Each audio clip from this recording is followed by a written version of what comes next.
عبدالله د طالبانو په هکله څه ویلې او ولې د القاعدې له حضور یې اندېښنه وښودله د اشرف غني په مشوره به ولې عمل کوي په ویډیو کې راسره وګورئ. درنو لیدونکو که چیرې مو تر اوسه زموږ چینل نه وي سبسکرایب کړی نو زموږ چینل دسره سبسکرایب کړئ.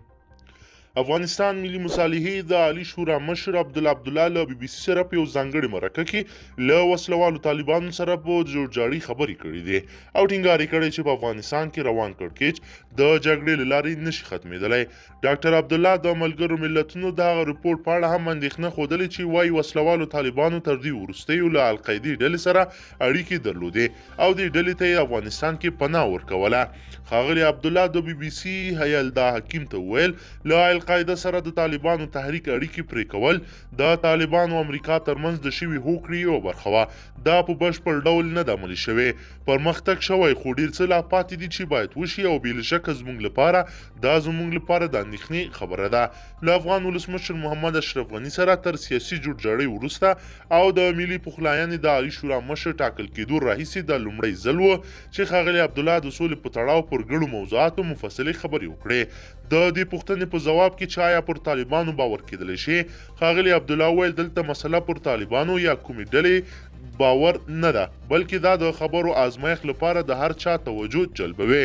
ولسمشر غني سره په مشوره کار کوه.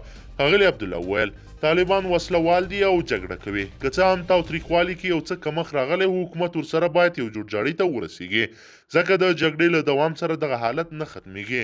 ښاغلي عبدالله وایي امریکایانو یوه هوکړه لاسلیک کړه، طالبان له القاعده سره د اړیکو پرې کولو غوندې ځینې ژمنې وکړې، خو خبره دا ده چې موږ باید یو ځای شو، خبرې پیل شي او که هر څوک داسې فکر کوي چې له پوځي لارې به ګټه وکړي دا شونې نه ده. ښاغلي عبدالله بي بي سي ته وویل چې د سولې په چارو کې له ولسمشر محمد اشرف غني سره یو ځای په سلا مشورې کار کوي او دې برخه کې د ټول ولس مشورې ته اړتیا شته. نوموړي همدار راز په افغانستان کې ځینو خونړیو بریدونو ته په اشارې وویل داسې ثبوت نشته چې دا بریدونه دې طالبانو کړي وي. درنو لیدونکو که ویډیو مو خوښه شوي نو لایک کړئ او د عبدالله دغه خبرو ته که کوم نظر لرئ نو له موږ سره حتما په کمنټ کې شریک کړئ. که چیرې غواړئ چې ورته تازه او مهمو پیښو څخه ځان ډېر ژر خبر کړئ نو بیا زموږ چینل سره سبسکرایب کړئ. تر بلې ویډیو مو په لوی رب سپارمه.